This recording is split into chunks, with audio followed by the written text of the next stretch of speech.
If you remember, those of you who are in classes with me or have had classes with me in the past, to think sociologically about the world around us, we have to step outside of our individual experiences, right?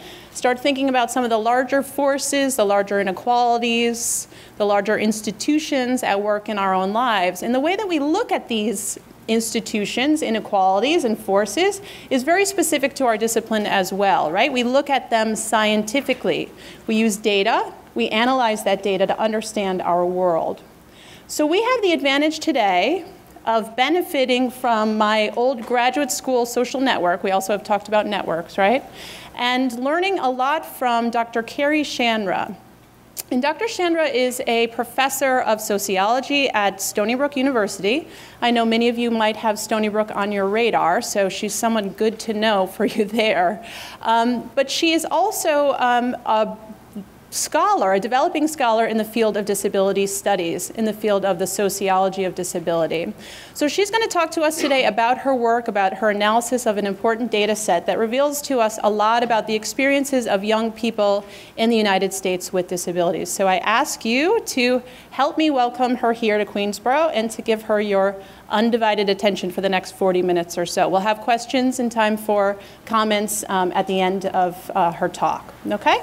So thank you, Dr. Traver, for inviting me here today, and thanks to all of you for coming and hearing about my research. Am I loud enough? Can you hear me all in the back? We'll try to. Yeah. Okay, thanks. It's an honor to be a part of this series of events, and I will be spending a little bit of time reacclimating or introducing you to sociology and the place of disability in sociology, as well as telling you a little bit more about my research. So that was a very apt introduction. Okay. I'd like to start today by acknowledging my collaborator on much of this research, Dr. Dennis Hogan. Dr. Hogan was my advisor in graduate school and the reason I initially started this research. In 2005, he received funding to study the school-to-work transitions for adolescents with disabilities, and he asked me if I was interested in becoming his research assistant. I was a second-year graduate student at the time, and I didn't know much about disabilities or about the school-to-work transition, but as a student with a learning disability and as someone who hopefully wanted to transition from school to work someday, I was interested and took him up on his offer. So I signed on to the project and was struck that as I learned more about sociology and about disabilities, there was very little research in sociology about disabilities. So that's why I continue this work. I think sociologists need to do a better job at understanding disabilities, both because it's lacking in the discipline, and as I hope you'll see today, because it's important for social policy. So that being said, we're going to start by talking about sociology and disability. Then I'll tell you a little bit more about my research in this area, including 3 specific studies. One on educational expectations, another on how these expectations relate to educational attainment, specifically the completion of high school, and finally, school-to-work program participation and employment. So we're going to be focusing on not only education, but also how education hopefully links up in some way to the labor market. And finally, I'll close by briefly touching on some policy implications. Okay. So I'm speaking to you today as a sociologist. And as a discipline, sociology tries to scientifically understand how society works. So this includes how social institutions like the family or like schools influence individual behavior. It also includes how someone's gender or race, ethnicity, or class background can lead them to experience inequality in resources like education, employment, or health. Now, sociologists interested in disability typically make the distinction between an impairment and a disability, where an impairment is related to somebody's condition, and disability are the barriers to social participation that arise because of a person's condition. So I want to say a little bit more about that. A person with multiple sclerosis may have difficulty walking and use a mobility device such as a wheelchair. So difficulty walking is their impairment. However, disability results when this person is unable to enter a building because there are no ramps, or because there's no sidewalk. So this person is on a sidewalk and can't use a curb cut, or because there are many social goods that are built at standing level. Now, we can draw a parallel between disability and impairment and another core concept in sociology. Is anyone here familiar with the distinction between sex and gender? Those who've taken a social class heard about that, sex versus gender? Okay. Now, sociologists typically think that sex, which we often think about as biological differences, is different between gender, the socially constructed characteristics that are associated with being a man or a woman. So to see how this works, what we think of as social construction, we only need to look at how ideas about masculinity or femininity change over time and across cultures. So I'll give you some examples. See if anyone knows who these gentlemen are. Anyone have any ideas? The one on the, I guess it's your left.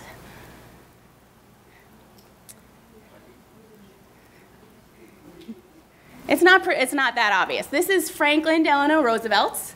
So this is our 32nd president. You may think this is a small girl, but this is in fact a man. And this picture was taken in New York around 1884. So here we see that something we associate with femininity is in fact being used to dress a boy. What about the second character? Sean Connery. Why is he up there? He's got a kilt. And what is important about Sean Connery's ethnic background? He is Scottish, absolutely. And would we normally wear a kilt, people from the United States, if they don't associate with Scottish background? No. So this demonstrates the idea that gender is socially constructed, and I want you to think of impairment as being equally as socially constructed. Okay.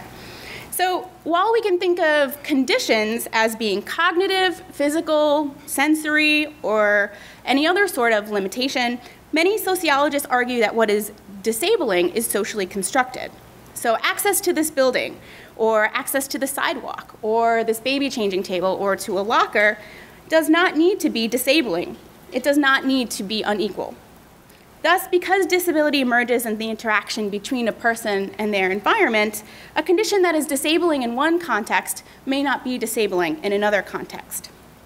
So thus we can think of ableism as another element in the isms that sociologists see as key to inequality, including racism, sexism, and classism. Okay.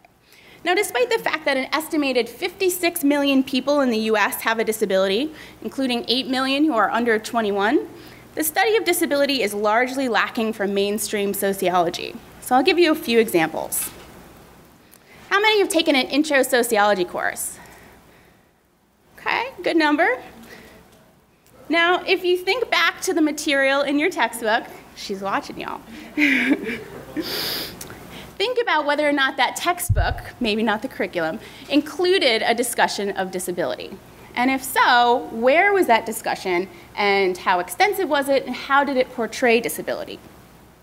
Now, in 2000, 2 sociologists analyzed 25 introductory textbooks to determine the amount of text and pictures devoted to disability, as well as how this information was portrayed.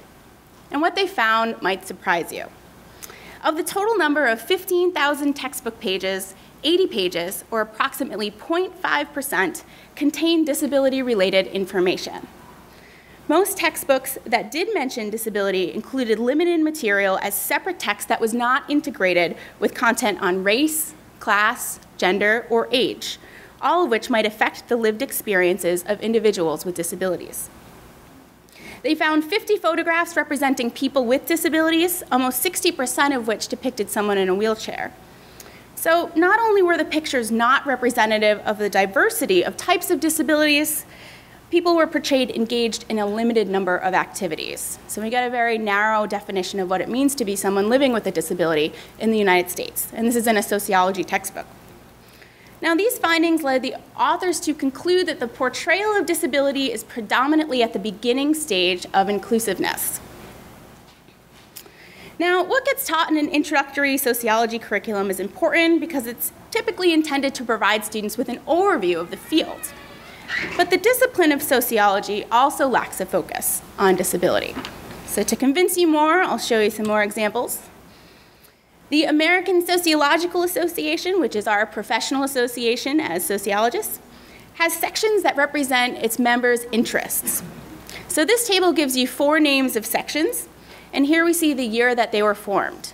The section on sex and gender was established in 1973, race and ethnicity, 1981, sexualities in 1997, but disability not until 2010.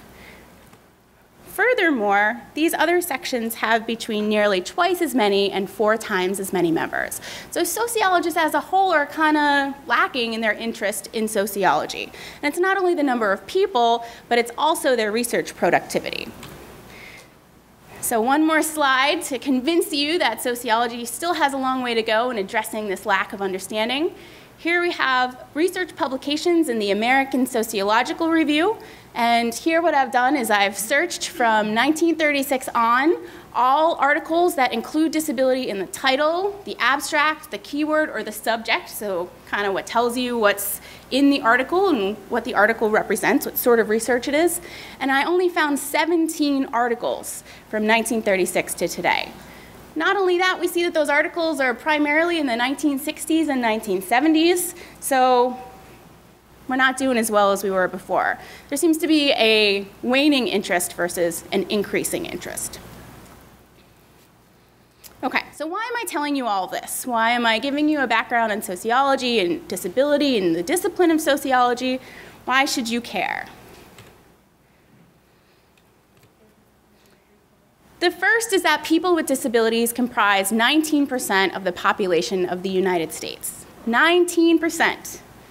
So these sheer numbers have led some to describe the population of people with disabilities in the United States as the majority minority.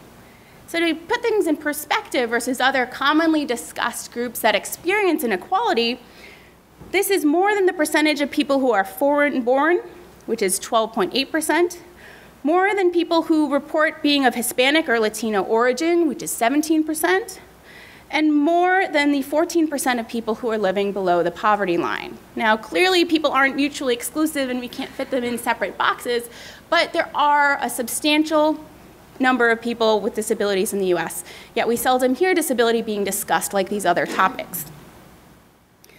The second reason why you should care is that an estimated $357 billion, with a B, federal dollars, which is 12% of all federal spending, is devoted to supporting people with disabilities in the United States. Okay, so we have 12% of federal funding, and this doesn't even include regional municipal funding, which is where we get our money for special education at the local level. So if we think of adding all of this other monies on top of this, there's a lot of money being spent on services for people with disabilities in the United States. Yet again, very little discussion. And finally, and perhaps the reason why all of you might be more interested, is that despite these expenditures, despite this large population, is that people with disabilities in the United States are not achieving equally to people without disabilities. Now, this is particularly true for young people. Now, why should we be concerned about young people in specific? It's because if we think of all the advantages that accumulate to someone over their life course, there's a lot of cumulative disadvantage that can accrue to someone if they're systemically disadvantaged early on in their lives. So I'll give you some stats. If you want some sources or some numbers, I can say more, but to give you an idea, compared to people without disabilities, young people are less likely to graduate high school with a regular diploma. They're less likely to pursue or complete post-secondary education. They're less likely to live independently. They're less likely to be employed. And even among those who work full-time, they make less money than young people without disabilities.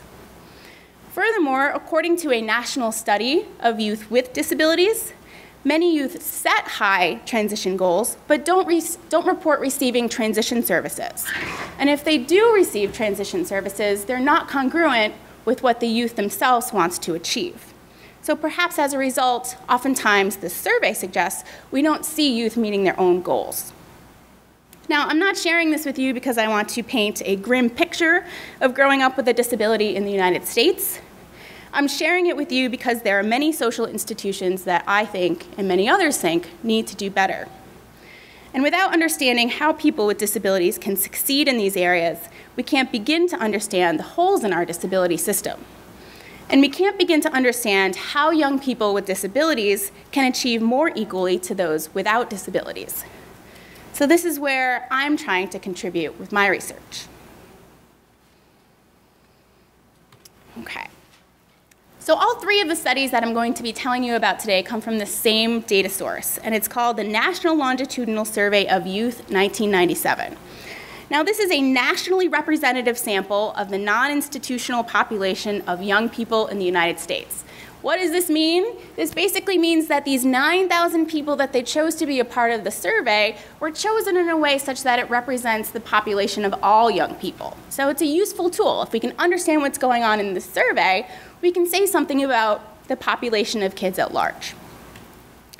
Now, the survey was primarily funded by the Bureau of Labor Statistics, and it collects data every year from these kids from 1997, when they're ages 12 to 16, through now. So at this point, they're about 25 to 30 years old. Now, the first year of data collects information on family background, education and employment, disability. There's more personal stuff in there about sexual activity and risk behavior. We're going to focus today primarily on education and on employment. So how do we measure disability? We have this great data set. It's going to tell us all about youth in the United States, including those with disabilities. It's going to allow us to compare and contrast youth with and without disabilities.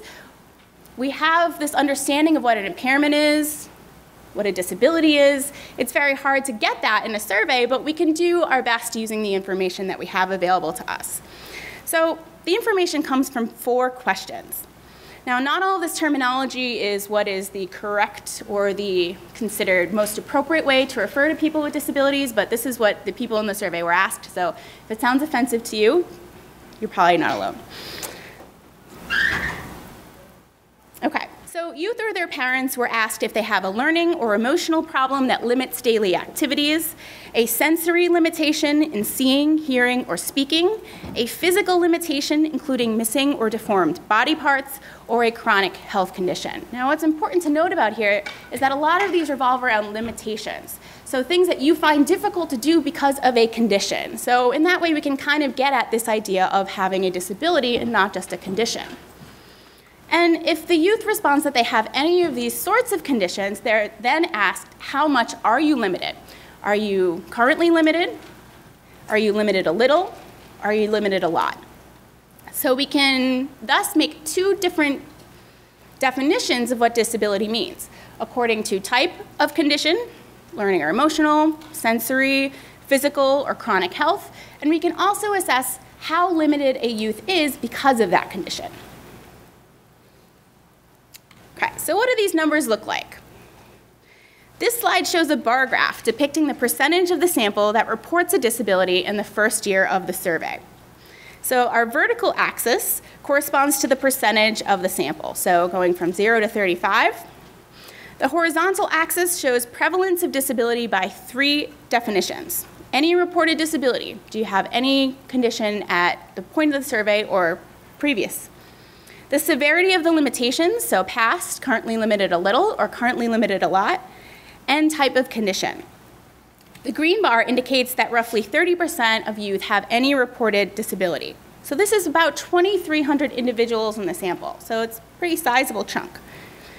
The next set of red bars reflects the severity of limitation, with 22% reporting any past limitation, half of that reporting any mild limitation, and 3% reporting a serious limitation. And the final set of blue bars disaggregates disability by type of condition. Sensory conditions are the most prevalent at 16%, followed by over 10% in each of the categories of chronic or learning emotional, and 6% in each of the categories of physical or multiple. So this is just to give you an idea of what we're talking about when we refer to disability for the later studies. Okay, so the first study that I'm going to talk about is educational expectations. Now, why is this important? Existing sociological research tells us that expectations set during adolescence are related to actual experience, and that young people are able to form reasonable expectations about most life events. So how you think you're going to do in life oftentimes correspond to how you actually do. We also know that racial and ethnic background, gender, and socioeconomic position condition different expectations.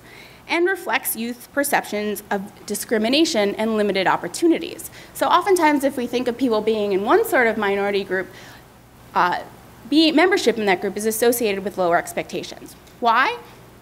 Research suggests it's because of perceived discrimination. So if race, class, and gender matter, then we would expect that disability probably is going to lower expectations as well. However, less is known about how these things vary by disability.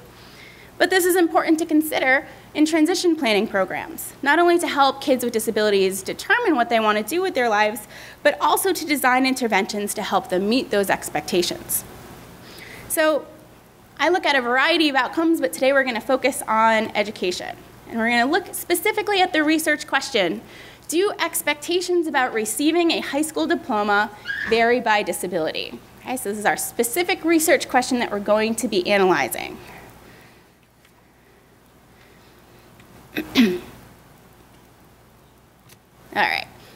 So I'm trying to make the numbers as non-scary as possible. But here we have a bar graph, and I'll talk you through it, and I'll also give you the take-home message. So if this kind of makes you uncomfortable, we'll return to the main point before we move on from this slide. The blue bars that you see here represent average response to the question, what is the % chance you will have received a high school diploma between now and the time you turn 20? Those without disabilities report a mean % chance of graduating high school of 95%. They're very optimistic. Now, where you see those asterisks, these indicate which disability categories are different from no disability. So we can do a statistical test, and where you see the stars, it means that these are meaningfully different. Now, we see some differences in expectations by disability status, such that adolescents with mild or serious limitations, learning or emotional disabilities, and multiple conditions all report lower expectations. Now, those with serious limitations report the lowest mean % chance at 86%. Now, this may not sound like it's a huge difference, but this gets brought into perspective when we compare these expectations to their actual outcomes. So these red bars indicate the percentage of each category achieving a diploma or a GED by age 20. 84% of those without disabilities actually attain their diploma. So these are kids without disabilities, and there's more than a 10%, there's 11% difference between what they expect on average and how many of them actually achieve that. Now, if we look across to the different disability categories, we see that this gap is even larger. So focusing again on the serious condition, only 51% of youth with serious limitations complete high school. So not only is this 33% lower than the outcome for those without disabilities, it is 35% lower than their own expectations. So comparing their outcome to their actual own expectations in the survey from however many 5 years before, we see a 35% difference. That's pretty huge. Now, this is the largest disparity, but if we look across, we can see that there are sizable gaps in all the other disability categories as well. So, what are your take-home messages from this study? Youth with mild, serious, learning, emotional, and multiple conditions have lower expectations for receiving their degree than youth without disabilities. However, we should also be concerned because the gap between expectations about high school completion and actually receiving a diploma is larger for youth with disabilities than it is for youth without disabilities. In other words, these youth are more likely not to meet their own expectations. My next study will examine this relationship between expectations and outcomes a little more closely. So it's kind of upsetting. So let's figure out what can maybe contribute to this story and give us more detail about why we might be seeing this discrepancy.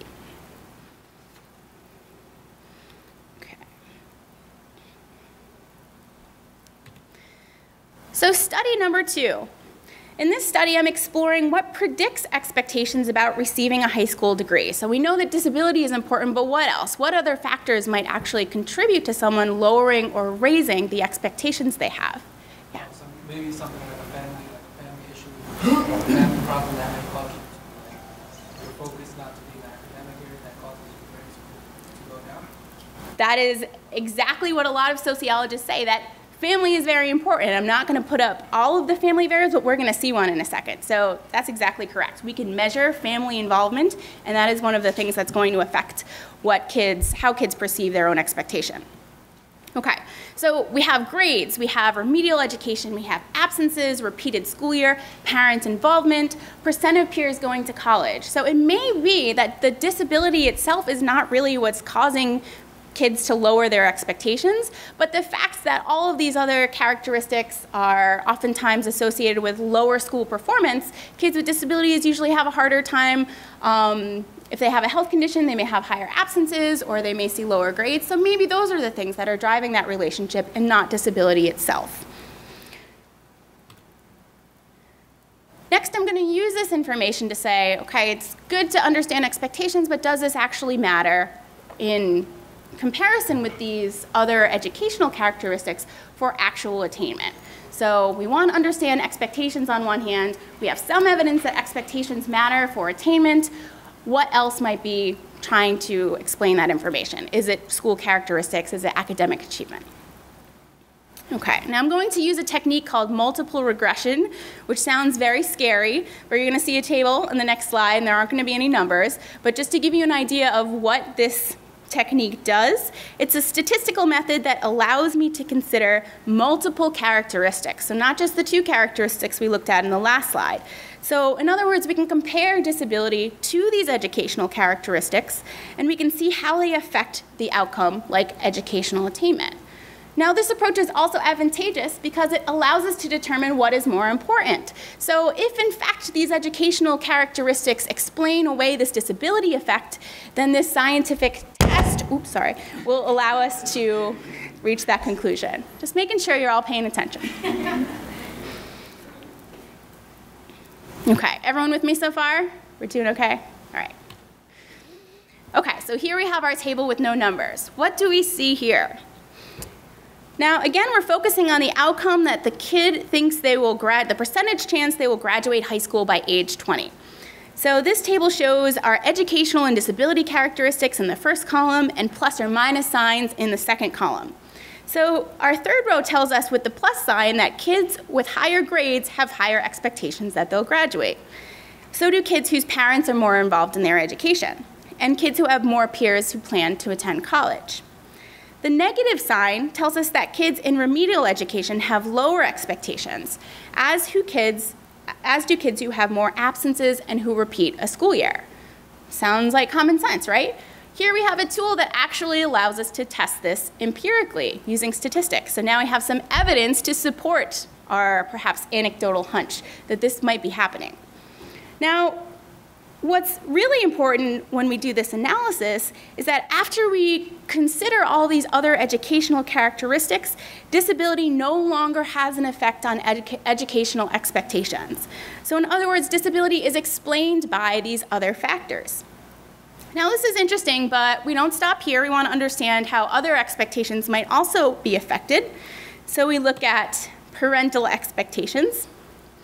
Now we find that all of these educational characteristics, and the parents are asked the same exact question, what % chance that your kid will graduate from high school by the time they're 20?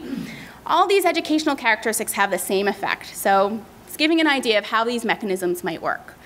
But we see something very different happening with the disability status. Even after we consider potentially lower grades or higher absences or a repeated school year, having a disability still has a negative effect on a parent's perception. So in other words, parents, net of all those other educational things, still lower their evaluation of a kid's ability to finish high school if they have a disability. So that's pretty depressing. We have these expectations. Parents seem not to be adjusting them upwardly, even net of all this other stuff. But does this matter for high school graduation? Yes? Why 8th grade besides grades? This is an excellent question. We have grades in 8th grade because we have very limited information about education. Now, it is possible to pull up all these kids' transcripts, but you have to go down to Washington, D.C., because that data is very protected, which I'm sure if you've taken a research methods class or if you heard about ethics, they don't want you to find out who these subjects are. So this is kind of the best we can do in terms of their grades. It would be great to know more, but that's all we got. Okay. Now, another reason why it's probably also interesting to focus on 8th grade is because this is way before they actually finish, right? So you have 4 more years to kind of turn the ship around if things aren't looking good for you and get your stuff together if you want to finish high school. Okay, so here we have what is related to educational attainment. Do these kids, if we look 5 years down the road, actually finish high school by the time they're 20? Now, slightly different story with the educational characteristics, but I really want you to focus on disability and educational expectations. So we've now added these educational expectations that we tried to explain from the previous slide into this new model. We're looking to see if these educational expectations actually explain attainment. And here we see that even after considering educational characteristics, having a seriously limiting disability does have a negative effect on your likelihood of finishing high school. But perhaps what's most surprising, if we look at expectations, what do we see about the differences between kids and parents? What matters? What doesn't matter?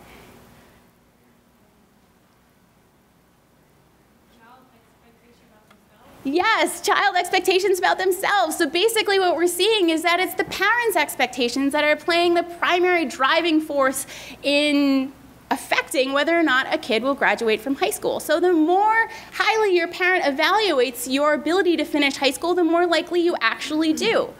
But didn't we say that disability decreased parents' expectations? So here we have a kind of grim picture about expectations for parents and disability. So to kind of summarize all these different stories, we have a direct effect of disability on educational attainment, even after we consider all of these educational characteristics. But we also have a potentially indirect effect because we know that disability brings down a parent's expectations. When in fact, we want parent expectations to be high because that's what's going to help a student finish high school to begin with.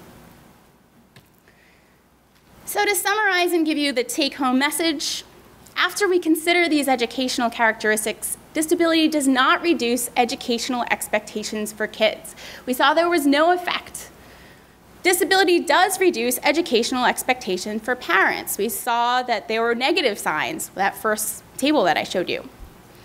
And then in that second table, we saw that disability reduces the likelihood of high school completion in 2 ways.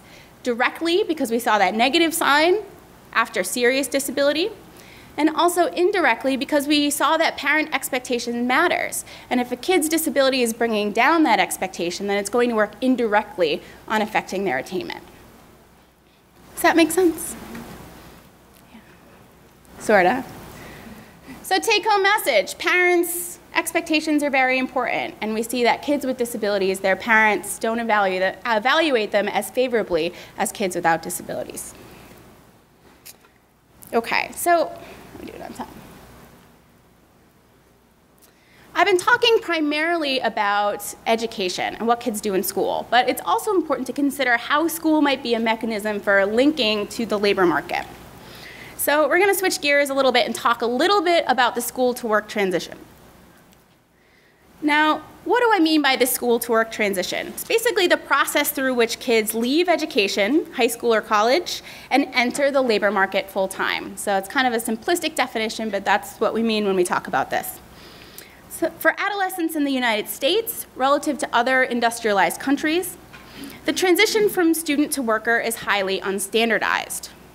What do I mean by that?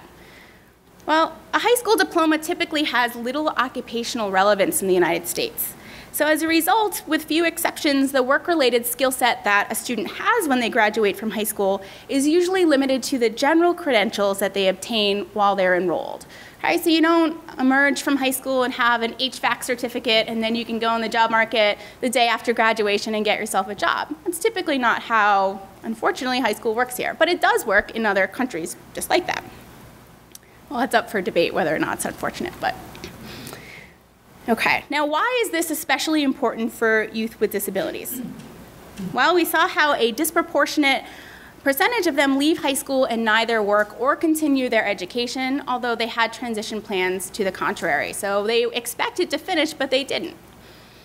So numerous programs have tried to help all kids transition successfully from school to work. And one of those programs is called the School to Work Opportunities Act of 1994. Now, this distributed federal funds to help prepare kids for employment through various types of learning opportunities, typically job experience and skill acquisition.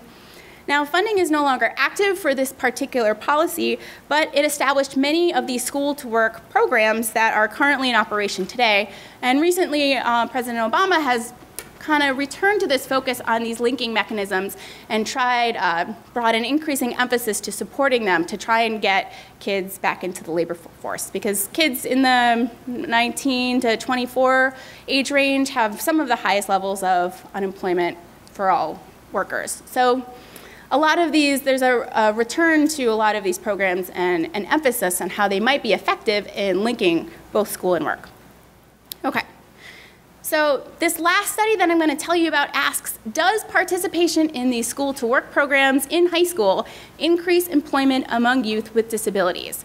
And the study includes more programs than this, but we're going to focus only on 4. Cooperative education, which combines academic and vocational studies with a job in a related field. Technical preparation, a program of study with a defined career focus that links secondary and post-secondary education. Career major, where students take a series of courses based on an occupational goal. And mentoring, where you're matched with an individual in an occupation. So basically, we're asking if a kid participates in some of these programs that are sponsored in the school, is it going to matter for them after they leave school and try and get a job? This is what we're asking. Okay, so one last bar graph. Basically, the answer is yes. We see the effect of these 4 types of school-to-work programs on the likelihood of achieving 4 different outcomes. Stable employment that lasts more than 3 months, this is the blue bar. Full-time employment, which is the red bar. Holding a job that provides employer-sponsored health insurance, and holding a job that provides paid sick days. Okay, so not only are we looking at whether or not people are employed, we want people to be employed in good jobs that take care of them. And this is especially important for kids with disabilities who may have chronic health conditions and may need to stay employed and actually have some leeway from their employer. There's not a lot of worker protection, so these are outcomes we want to consider as well when we look at employment. So everywhere you see a bar means there is an effect of participating in these programs. Where you don't see a bar, there's no effect. Now, we're only going to focus on the first program, but basically we see that students with disabilities who participate in cooperative education programs are 21% more likely than those who don't participate to work in a full-time job. They are also 26% more likely to work in a job that offers health insurance and paid sick days. There are effects for these other programs, although they're less consistent. Now, why am I showing you this? What is the take-home message from this slide? Participation in school-to-work programs in high school does increase employment among youth with disabilities. So in other words, schools have the potential to provide opportunities for students with disabilities that can help them in the labor market. Okay. So I'm going to show you one more slide that's going to wrap everything up, and then we'll take some time for questions. Give you a chance to write this down. So what does it all mean? What do we make of these results? In the beginning of my presentation, I argued that disability could be considered another facet of social inequality. My results, like those of others, have suggested that students with disabilities experience educational attainment at lower levels than students without disabilities. This is a form of inequality that places them at a disadvantage. However, in focusing on the mechanisms that can help mitigate this disadvantage, I also find that youth with disabilities do not have lower expectations after considering academics. A kid's disability does not lower their expectations. This is good news. Kids with disabilities are no different than those without disabilities in setting expectations after we can adjust for potential differences in their school performance. This is a good thing. But we also looked at parents, and we know that the family is another social institution that's really important in shaping how kids succeed in later life. Parents do have lower expectations for their kids' educational attainment, and these expectations matter also for whether or not their kids actually attain a high school diploma. This is not good news, especially since parents are primarily responsible for negotiating their child's individualized educational program and the transition objectives that correspond with this program. Yes?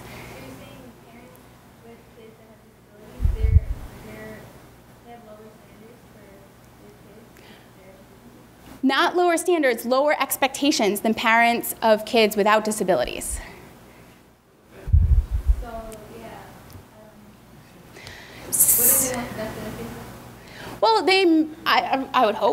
I would hope they want the best for their kids, but basically what this says is that parents aren't picking up on educational signals, right? So if we can parcel out all the stuff that happens in school, or try to at least with this data, is there still a residual effect of disability on what parents think? Even if a kid is a superstar in school and they have a disability, this gives us evidence that it doesn't matter. A parent's still gonna lower their expectations if the kid has a disability.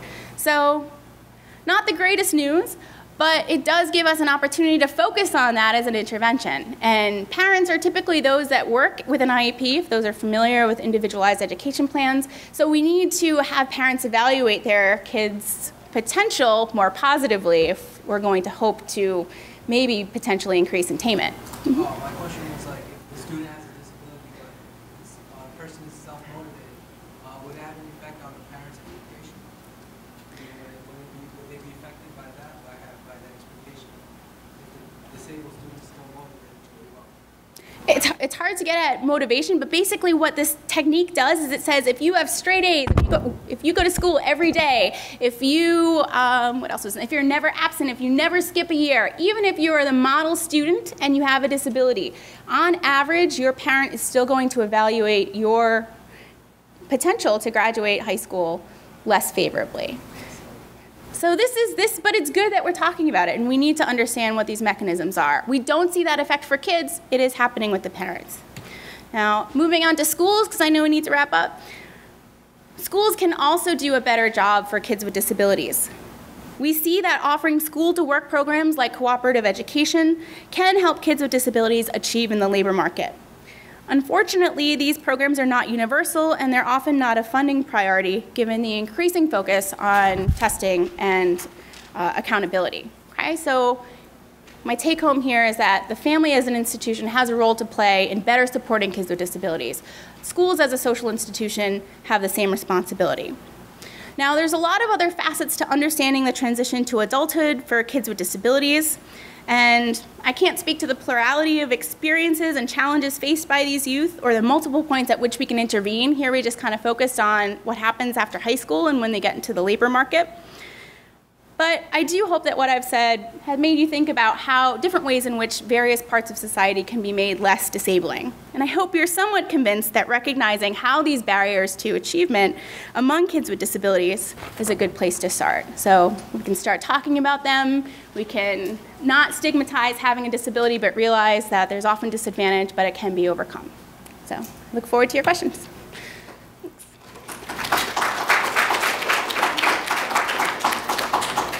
One of the responsibilities that we have as social scientists is to present our research in forums like this, to make the public aware of the little bit of insight that we're carving out about our social world.